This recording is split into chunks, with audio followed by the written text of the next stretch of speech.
Twitch-AfrofishOG.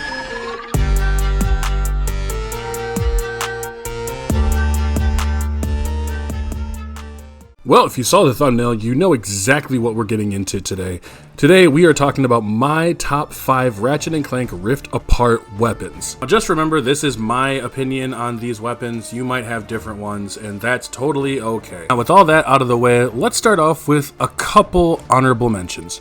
So for this, I'll be using all the names of their evolved forms, so it'll make it a little bit easier. But in my honorable mentions, I love, personally, the Warmonger, and I really like the Agents of Doom, otherwise known as the Apocalypse of Doom. Now, the Warmonger is the most simplistic weapon in my opinion. It's literally a rocket launcher. It goes boom, there's nothing else to really say about it. It's just a really good time. The best thing about it is my get out of jail free weapon, especially with another weapon tied in on the list. It just makes it an absolute unit. The next one on my list is the Apocalypse of Doom. This is a little ball that tosses out a bunch of mini robots that come out and attack enemies for me. They've been around since the original Ratchet & Clank game, and I'm really happy that they're back in this one. They are absolutely monstrous when they're in groups. Yes, they can be destroyed, but overall, their strength is in numbers. The only downside is I wish they could fly, but they can't. And so because of that, they'll always be in an honorable mention spot.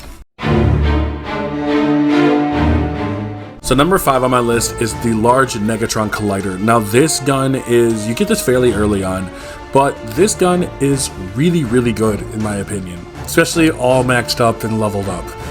The whole concept of it is that it shoots one big large wave beam out and hits your opponent, devastating them, and then releases a blast that knocks other enemies away. I personally really like this gun, one, because it's basically a big Kamehameha beam, and if you've ever known Dragon Ball or anything like that, you know exactly why you'd instantly like this gun. And 2, it does have good range, and the damage that it does is solid. It's the beam wave lasts for about 3-4 seconds and just continuously deals damage. That's super good for it.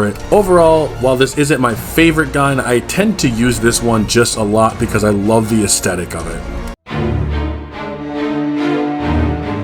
Alright y'all, for number 4 I have the Pixelizer. I know this weapon, I don't know if it's actually really all that popular. I believe it first came out in the 2016 reboot and then they brought it back. I actually like it in this one. The Pixelizer shoots out a blast that will turn your enemies into like digital blocks looking more like a 16-bit or anything like that.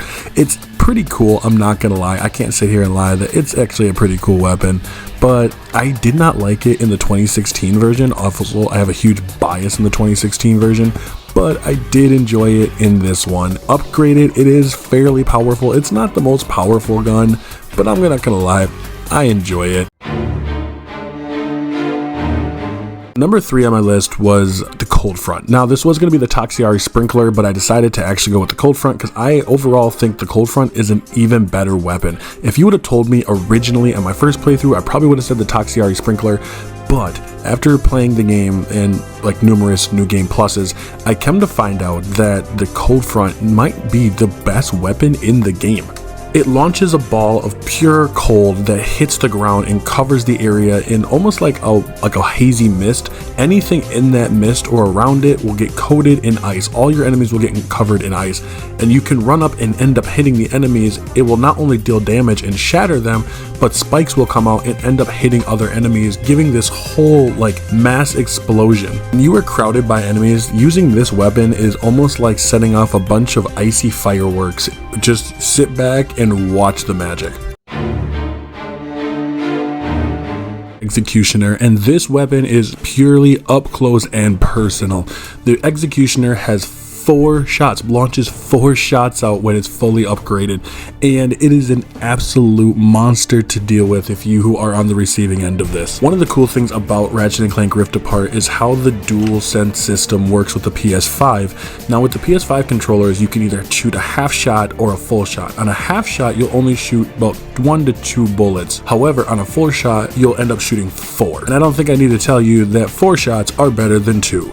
Solid range, a lot of stopping power. This gun is amazing.